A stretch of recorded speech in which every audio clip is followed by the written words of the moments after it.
Hey y'all, iRick Guy here, and I want to answer a common question, and you're probably searching for the answer because you found this video. How do you find a new car in 2022? So you've probably got the cash ready, you probably want to buy that car, and you've probably even got a used vehicle that if you've looked at the Blue Book value of your used vehicle, you're like, wow, you know, this is going for a premium today, either private party or trade-in value, and you're probably wanting to get out of that used vehicle. But what is holding you up is, well, if I get out of my existing vehicle, you know, sell or trade it used, what am I going to buy? You've probably gone, if you haven't, you need to go to those car lots in your area, and you're probably going to find that they have next to zero brand new vehicles. So how do you find a new vehicle in 2022, and how do you find a new vehicle in 2022 that you could potentially purchase at MSRP, which is manufacturer suggested retail price, or potentially below MSRP? You know, how do you find that in 2022? So I'm going to share with you what I did. So, you know, the first thing I did, I was looking at the used vehicles. I was looking at the price for I had a 2020 Audi A4, you know, low mileage, right around 14,000 miles. But I quickly realized that 2020 Audi A4 that I could sell to a private party for more than I paid for it new, approximately 2 years previously, or I could do a trade-in, which would be very close, or if not above, what I paid for it new about 2 years previously. Now keep in mind, I'm a stiff negotiator, so I always get good deals. If I don't get a discount, I don't buy a car. But again, 2022 is a different situation, because 2022, if you want to exit your existing vehicle for a potentially good price, you can't just exit something and not have wheels to get from point A to point B. So that was my challenge. It's like, you know, I went down the laundry list. I was looking at, I like Fords. There's a Ford Maverick, which is extremely fuel efficient pickup truck. Ford, they don't even take order, well, and I don't want to overgeneralize here, but at least certain dealerships, they wouldn't even take additional orders in 2022 for the Ford Maverick, because they said they've already got so many on the backlog they can't take anymore. So the only way to get that Ford Maverick would be if somebody had ordered one and then they potentially backed out of the deal, you know, leaving a vehicle on the lot. Now keep in mind, if it's left on the lot, the way that vehicles are in such short supply right now in 2022, someone would probably see it and buy it if they didn't already have a backlog of people on the waiting list for people to cancel, you know, their ordered vehicles. So it's just a really crazy time. So I was looking at the Fords, Bronco Sports. Good luck with that. The Bronco, next to impossible. And then, you know, that kind of brought me back to VAG, which is Volkswagen Audi Group. You know, I like Audis, I like Volkswagens, and that was actually what I was, you know, needing to sell or trade, was my 2020 Audi A4. So I had a strategy. I went to to several Volkswagen dealerships. On their lot, this is crazy, on their lot they had used vehicles. Those used vehicles with significant mileage on them were selling more than a lot of the new Volkswagen vehicles. But the fact that they were selling for more than the new Volkswagens didn't really matter, because there weren't any new ones to choose from. They were all used vehicles on the lot. So it's a really crazy time that we're living in right now, you know, for people that are wanting to potentially buy cars and potentially sell cars. So my strategy was to just kind of be that guy that would just kind of creep around and not ask questions and just kind of look. So how I found, and again, not only did I find this SEL that I bought, 2021 Jetta SEL, but also found a Jetta S and a Jetta SE. And the way I did it, and all dealerships are different. You may not have this access to your dealerships, but if there's a situation where they typically stage cars, you know, they get off the truck and they stage them in a chain link fence area that's not private property. It may be a situation where it's in a parking lot, like a grocery store or something, and you could, you know, pull beside that grocery store and you could have visibility to the cars in that chain linked area. And that was a situation here at several dealerships. You know, I wasn't just looking at Volkswagen, I was looking at Ford. I was looking at a few other vehicles, but by being able to have that visibility, obviously without trespassing or anything like that, I was able to drive by and see, okay, there's nothing new, or I'd be able to see, oh, well, actually there's some new vehicle sightings in there. This that I bought, and then the two others, when I spotted them, they were shrink wrapped. And, you know, because when they deliver these on the truck, I mean, they were completely shrink wrapped. So I saw that, and then I called the dealership and I said, look, I said, looks like you got some Jettas in. They're like, oh, actually we don't. I said, no. I said, I'm talking about the ones that are in shrink wrap. They said, oh, okay. I said, are those sold yet? No. Well, I want to buy one. So, you know, I set the very quick expectation that, you know, I'm a customer. I've done my due diligence. I'm aware that you've got, you know, I've seen them through your chain link fence. I'm aware that there's some on the lot. You know, show me what you got. So, struck up conversation with salesperson.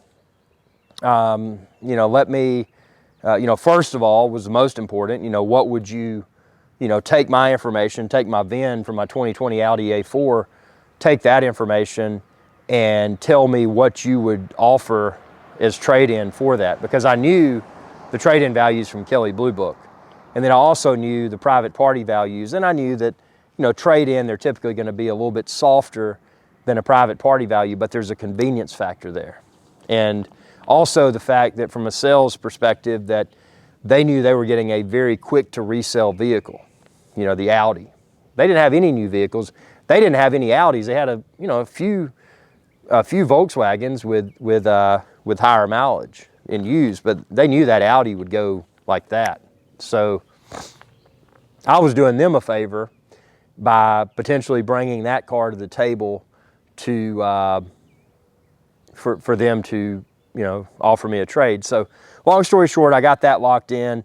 You know, if I decide to go forward with this, you know, tell me your best number. And of course the best number wasn't their best number because I know the Blue Book. And I said, well, for this to happen, you got to give me this. So I gave them that number and they said, well, let us think about it. And I said, okay, well, let me think about it. I said, I want to drive your top level trim of the Jetta that you had. Because like I said, they had an S, they had an SE, and then they had this SEL, which was, there's one above this, but I wouldn't have wanted it anyway because it adds leather and I think navigation and enhanced cost, which I don't really personally see the value add of spending extra, spending above the SEL.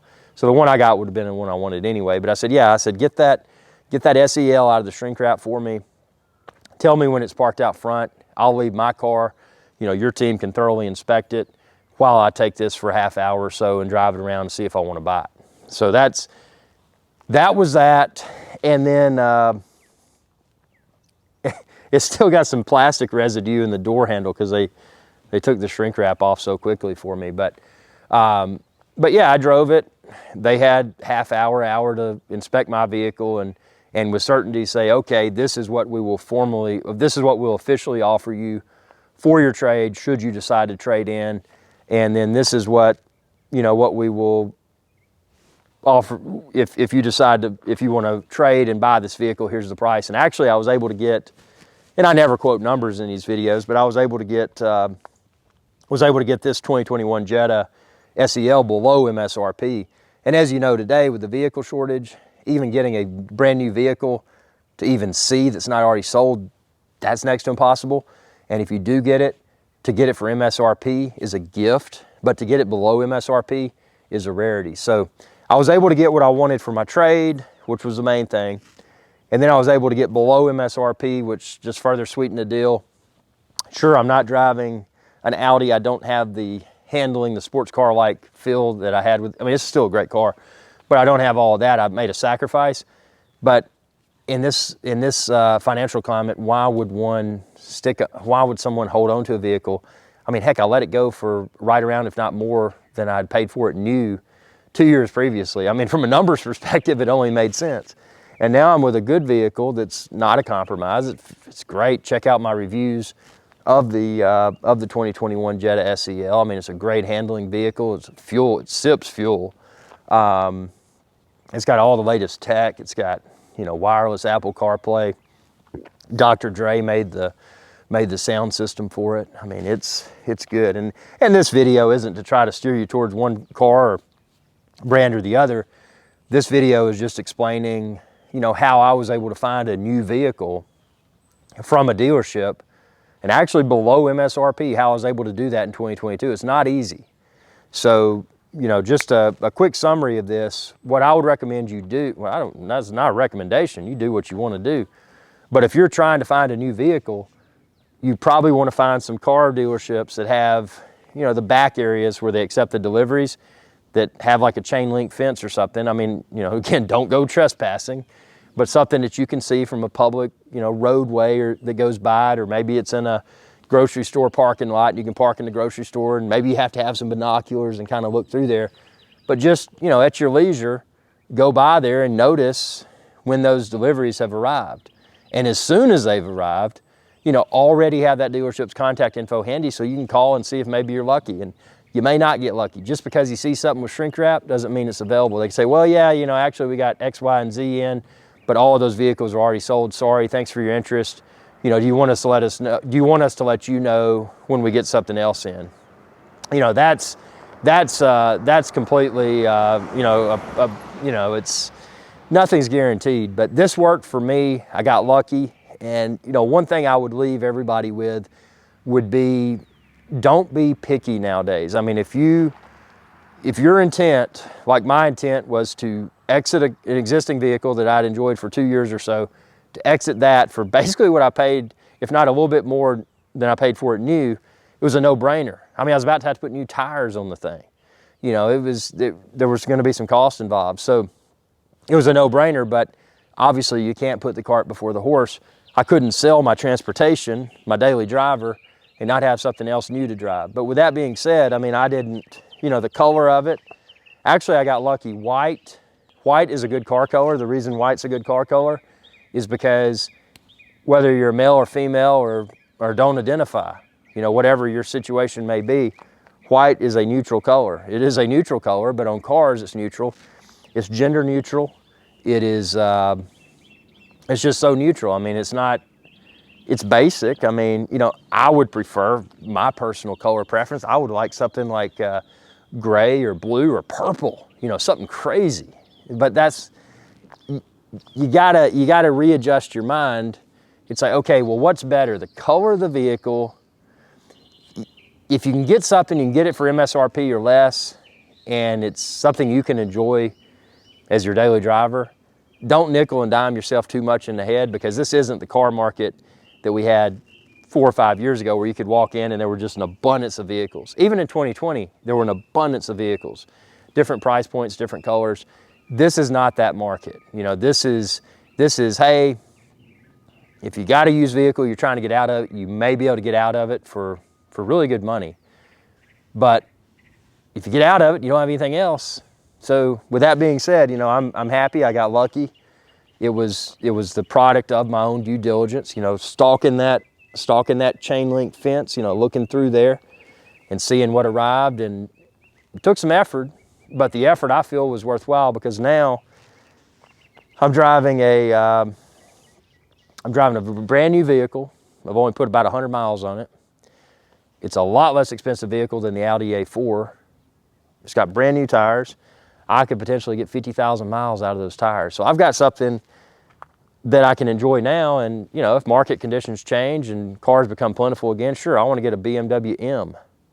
But this is a great vehicle. It was a great find, but that's how I found it, you know, just staring through that chain link fence. So I hope this video helps, and I hope that it helps you to, and again, I'm not steering you towards a particular brand or car. That's not my intent, but it's just the visualization of how I did it. Why, number one, why I did it. Well, I can sell or trade my car for more than I paid for it new. Duh. You know, had it for over 2 years, why not? I can find, if I find something that's less expensive vehicle, I can reduce my, you know, my car payments. And also, because at the time of doing this, the Fed had not yet increased the rates. So I was still able to get what I felt was a doable rate. So I was able to get the, you know, this isn't a financial show, but dude, if I only paid the minimum payment for this, for the 72-month term, if I only paid the minimum payment, I would only throughout the life of that loan, I would only pay, I think, around $900 or $1,000 of interest if I only paid the minimum payment. So it was a no-brainer. And obviously I'm going to pay more than the minimum payment, but it's a numbers game. For me, cars are a numbers game. And it's also a passion. Do I miss the Audi? Oh, of course I do. That was a sports car, it was a very strong performer. But am I happy that I got this, or would I have been happy if I'd gotten a Ford Maverick pickup truck that gets like 40 miles per gallon? Without a doubt, the hybrid version does. I would have been happy either way. It's a financial move for me. So hope this video helped. Ask any questions you may have. Again, no financial advice or anything like that. This is just all an illustration of what I did and why I did it. So I hope it helps, and good luck. If you're in the same boat, you're trying to get rid of a vehicle, you're trying to get a new vehicle for MSRP or possibly less. I hope you get lucky. I mean, nothing's guaranteed. These are uncertain times. But thanks for your viewership. Be sure to subscribe. When you do, ring that bell icon to be notified whenever I post another video. Y'all have a good day. Hey y'all, Captain IRIX Guy here. I hope y'all enjoyed this video. If you did, please be sure to subscribe. It's youtube.com/IRIX Guy. And ring that bell icon when you do to be notified whenever I post another video. Thanks for your viewership, and y'all have a good day.